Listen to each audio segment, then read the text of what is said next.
শিক্ষককর্মীবৃন্দ এবং আমার ক্লাসের সহপাঠী এবং আমার দাদা দিদিদেরকে এবং এখানে উপস্থিত আজকের দিনে সকল গুরুজনদের আজকে শিক্ষক দিবস উপলক্ষে আন্তরিক শুভেচ্ছা এবং প্রণাম জানাই।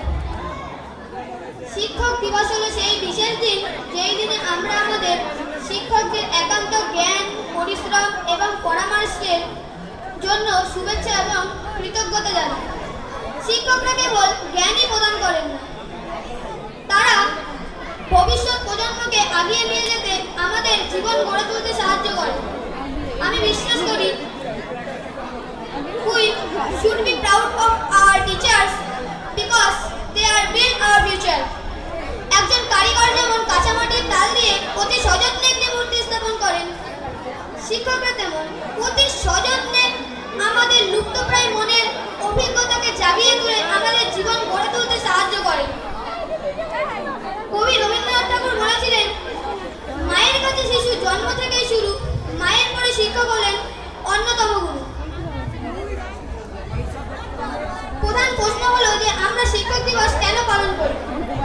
আমাদের আদর্শ একজন শিক্ষক ডক্টর সর্বপল্লী রাধাকৃষ্ণন, যিনি শিক্ষা দীক্ষা অনেক বড় কিছু লাভ করেছেন, তার জন্মদিন থেকে আমরা শিক্ষক দিবস পালন করি। এটা আমরা সকলেই জানি।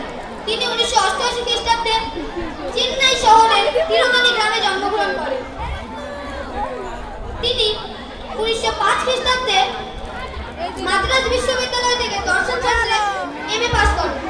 এরপর তিনি অনেক বিশ্ববিদ্যালয় কলেজে অধ্যাপনা শুরু করেন। 1921 খ্রিস্টাব্দে তিনি কলকাতা বিশ্ববিদ্যালয়ে অধ্যাপনা যোগ দেন। এভাবে বেশ কিছু বছর কাটে। তারপর 1962 সালে তিনি রাষ্ট্রপতি পদে যোগ দেওয়ার পর the philosophy of Rabindranath Tagore নামে একটি অসামান্য গ্রন্থ রচনা করেন। তার আদর্শ ছাত্রছাত্রীরা তার শিক্ষক দিবস পালন করতে চাইলে তিনি গর্বের সহিত বলেছিলেন, আমার জন্মদিন তোমরা পালন না করে সারা ভারতবর্ষের শিক্ষক দিবস হিসেবে পালন করো, তাতে আমি এর থেকে অনেক বেশি খুশি হব। তাই 1962 সালের 5ই সেপ্টেম্বর আমাদের আদর্শ শিক্ষক ডক্টর সর্বপল্লী রাধাকৃষ্ণনের জন্মদিন থেকে আমরা শিক্ষক দিবস হিসেবে পালন করি।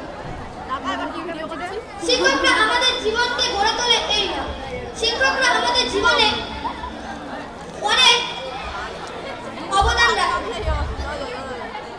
শিক্ষকরা আমাদের সমাজের মেরুদণ্ড, যারা প্রত্যেক ছাত্রছাত্রীকে বড় পথে এগিয়ে নিয়ে যেতে সাহায্য করে। নমস্কার।